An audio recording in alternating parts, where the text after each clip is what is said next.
Fala, lindos! Beleza? Como vocês estão? Tranquilinho? Bom, primeiro que calor, meu Deus do céu.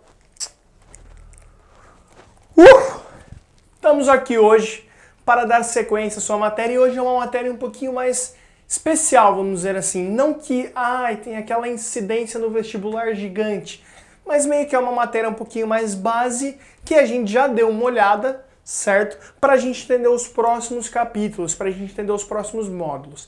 Então, dá uma olhadinha, dá uma prestadinha de atenção que isso vai te ajudar ali na frente em hidrólise salina, por exemplo, certo? Então, dá uma atençãozinha lá em tampão. Então, atenção, atenção, atenção. Cá estamos hoje para falar de novo. A gente já viu isso, já tem um vídeo aqui sobre isso, que é agora dentro de equilíbrio, mas ácido e base conjugada. A gente está aqui para falar de ácido e base de Bronsted-Lowry. Bronsted-Lowry, Bronsted-Lowry. Então, cá estamos aqui para tratar a respeito disso. Só que agora a gente vai estar inserido num contexto de equilíbrio desse ácido e dessa base conjugada e como eles funcionam. Se eu tiver um ácido fraco, um ácido forte, isso remete o que na base conjugada, certo? O que era isso mesmo? Então, what the fuck is going on? No! Então, a gente está aqui para trabalhar e para relembrar cada partezinha, então bora lá. Negócio é o seguinte, galera, só para a gente, obviamente, relembrar o que era um ácido de Bronsted.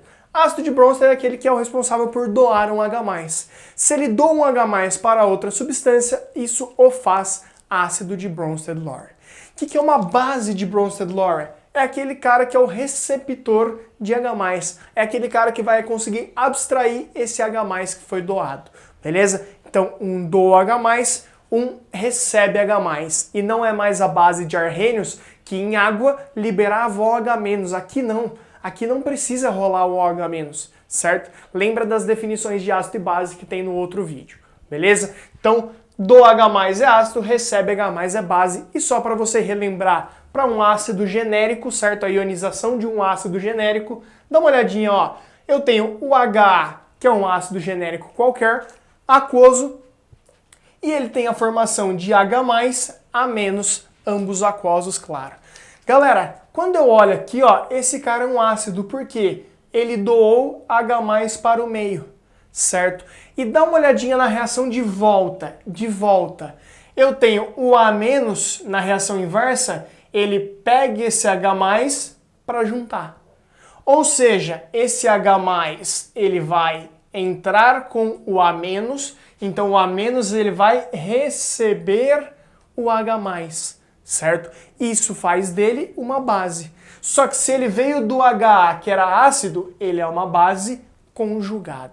Lembrando, base conjugada é o ânion da nossa reação ácida, da nossa ionização. Só para você relembrar, fechado? Então, ó, eu tenho o HA, que é o ácido, do H+, certo? E na reação inversa, esse A- abstrai esse H+, recebe esse H+, por isso ele é a base. Como ele está do lado dos produtos, ele é a base conjugada desse ácido. Lembra lá da outra aula, todo ácido de Bronsted acompanha do outro lado da reação a sua base conjugada, certo? Que é a base responsável por roubar esse H+ de volta para voltar a formar o ácido. Beleza? Lembra disso. E olha esse exemplo que lindo que pode aparecer, inclusive já apareceu no seu vestibular. E quando apareceu deu uma confundida. Porque o que ele fez? Ele botou a água aqui, ó. E ele pediu quem é o ácido e a base dessa reação e quais são os ácidos e bases conjugadas. E aí você olha e não procura o H-, porque você só lembra de Arrhenius. Bronsted-Lowry, vamos lá? HCl, H2O. Aqui eu já escrevi, mas finge que não tá, só para você pegar comigo. Como que eu sei quem é o ácido e a base? É o HCl. Esquece isso, ó. HCl. Olha o que virou aqui. Eu tinha água, que era o H2O, e agora eu tenho o H3O+. Galera, daqui pra cá, ó, cresceu um H+. Significa que a água, ela recebeu um H+ de algum lugar e virou o H3O+. Ou seja, a água, ela é uma base de Bronsted-Lowry. A água é uma base? Ela faz o papel de base de Bronsted-Lowry quando a gente está falando de uma ionização de um ácido. Só que essa é a ionização completa, é a reação que tem a água como reagente, beleza? E ela faz o papel, sim, de base, beleza? Ela é a base de Bronsted-Lore, enquanto o ácido continua sendo um ácido de Bronsted-Lore. Quem doou esse H+ para a água virar o H3O+, foi esse ácido. Ele jogou esse H+ aqui, ó. Esse H+ é proveniente do ácido. Ele doou o H+, ele é um ácido de Bronsted. A água recebeu para formar o H3O+, é uma base de Bronsted. E aí a gente vai lá no contrário. A reação inversa, ela sempre troca.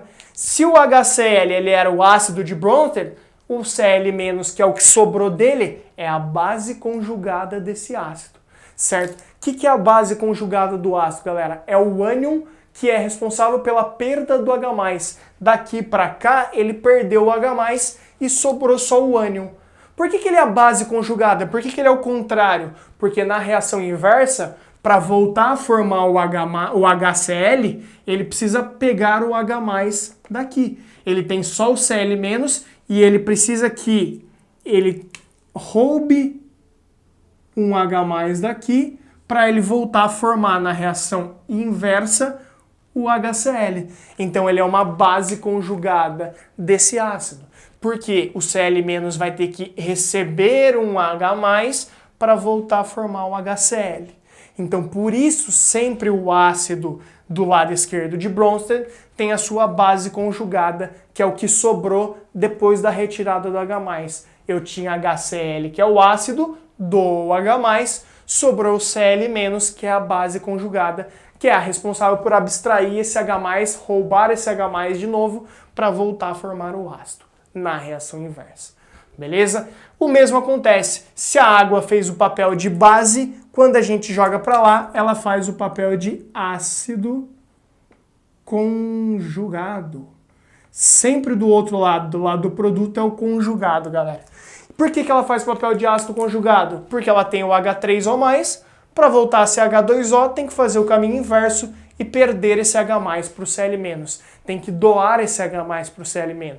E se ele doa H+, ele faz o papel de ácido, ele é o ácido conjugado. Combinado?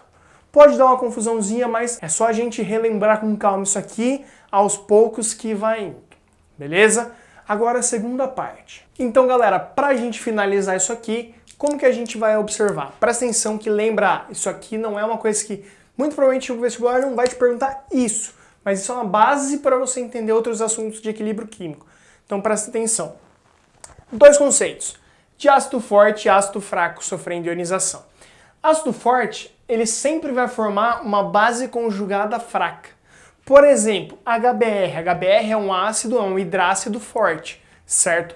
Então, o que isso significa? Que ele tem um alto alfa, um alto grau de ionização. Ou seja, ele tem muita formação de íon, H+, Br-. Esse Br-, que é o ânion, ele é a base conjugada do HBr, certo? Na reação inversa, ele iria receber o H+ e voltar a formar o HBr. Receber H+, sinônimo de base conjugada, beleza? Sinônimo de base, na verdade. Então, ele é uma base conjugada. Se o ácido é forte, se forma muito íon, ele é uma base conjugada fraca. Por quê, galera? Porque se ele é uma base conjugada fraca, ele tem uma baixa tendência de receber o H+ para fazer o retorno. Então, se ele é uma base conjugada que não tem tanta reatividade com o H+ para poder retornar, ele não vai ficar retornando. Por isso, eu tenho o meu equilíbrio deslocado para a direita, para formação dos íons, certo? Para o lado da ionização.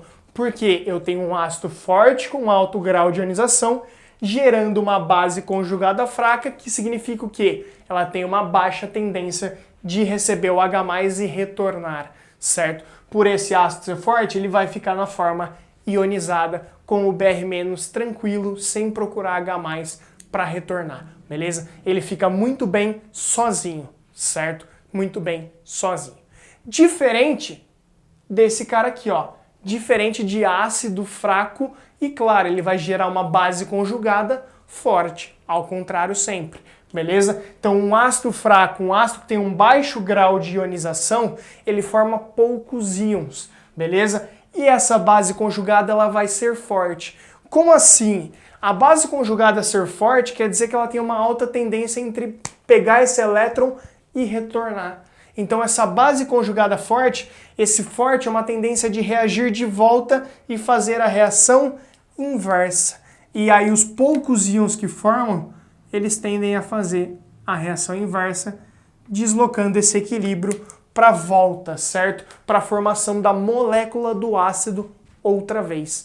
Beleza? E aí a gente tem a formação, por exemplo, ácido acético, ácido orgânico, inclusive extremamente importante. A gente podia dar o exemplo do HCN, o cianídrico, que é fraco também. Só que aqui esse tem N outros conceitos, certo? Então ele é um ácido fraco e, claro, lembra que toda vez que eu falar ácido fraco ou forte que relaciona o grau de ionização, eu posso falar do Ka. Então um ácido mais forte ele tem um Ka mais alto, um ácido mais fraco ele tende a ter um Ka mais baixo. Beleza? Relacionado à quantidade de íons, à ionização.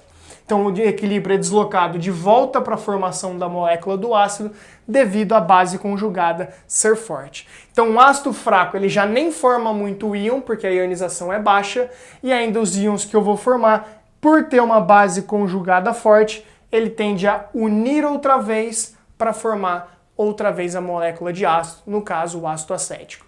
E aqui em cima seria o contrário. Ácido forte, alto grau de ionização, ele separa na formação de íons e esse Br-, por ser uma base conjugada fraca, ele tem uma tendência baixa a voltar a se unir com o H+, e voltar a formar a molécula de HBr, por exemplo. Beleza? Então, ácido forte, base conjugada fraca, desloca para a direita, se mantém como íon.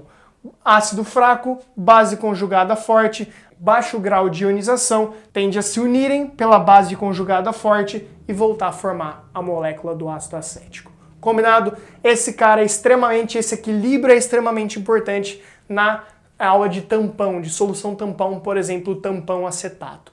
Lembrem disso aqui para hidrólise, lembrem disso aqui para tampão e lembra do beijo no seu coração. Até a próxima. Fui!